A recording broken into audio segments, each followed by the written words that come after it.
Welcome into the 2-minute drill here Inside the Auburn Tigers. Jason Caldwell and Mark Murphy from Inside the Auburn Tigers magazine, autigers.com, and here on the floor of Kyle Field, Auburn a winner over Texas A&M Market, a crazy game, one that featured about everything you could have in a football game: block kicks, block punts, long passing plays, everything you could imagine. But in the end, Auburn imposed its will on Texas A&M, and that's what they had to do, come out of here and get a victory. Yeah, very interesting game, Jason. A lot happened. Auburn improved to 7-2, 5-1 in the SEC. And they're still got their hopes alive in the SEC race. And now the rivalry games are coming up starting next week with Georgia. But I just thought they showed a lot of mental toughness in this game. The first quarter, a lot of things didn't go well. A lot of things didn't go well deep into the second quarter, but they hung in there.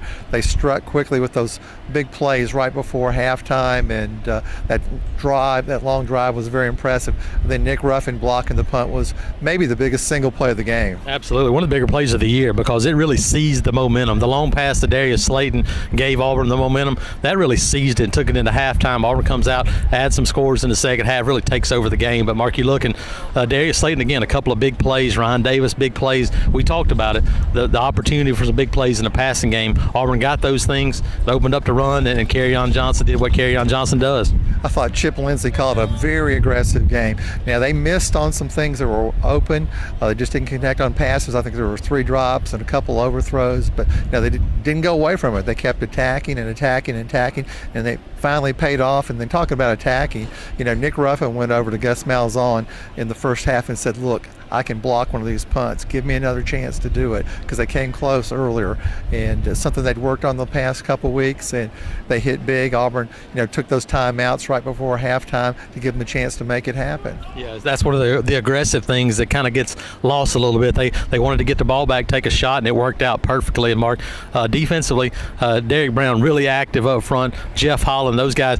Texas A&M offense, they threw everything they had. A lot of sprint outs. Didn't hold the ball very long, but that Auburn defensive line was active once again. Derek Brown was in on 11 tackles. He played really well.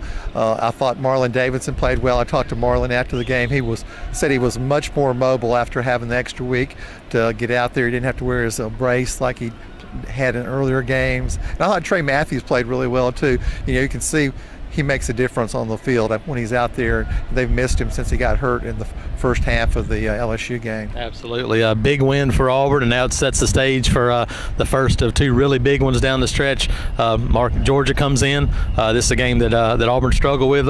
Now they got an opportunity at home against Georgia, and it got some momentum heading into the game against the Bulldogs. But you can't ask for any more than to have a chance to play number 1 on your home field and end a losing streak to actually your oldest rival. So should be a lot of fun next week. But right now, these guys want to enjoy this win here at Kyle Field. Absolutely. Jason Caldwell and Mark Murphy, Inside the Auburn Tigers.